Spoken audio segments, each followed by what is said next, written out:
Yeah. This is with regards to the incident of a Mungul gang war on the 12th of August 2025.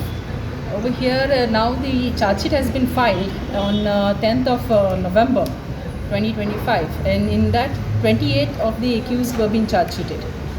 11 bails have been filed on the previous date and which were granted by the Honorable Sessions Judge.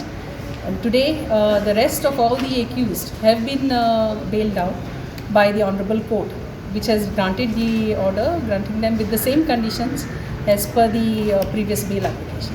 What are the conditions?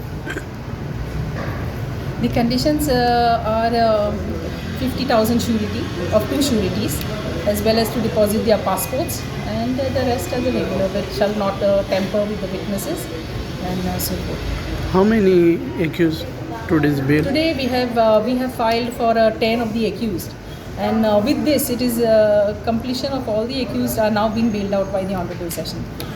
So total 28 accused have all been granted bail.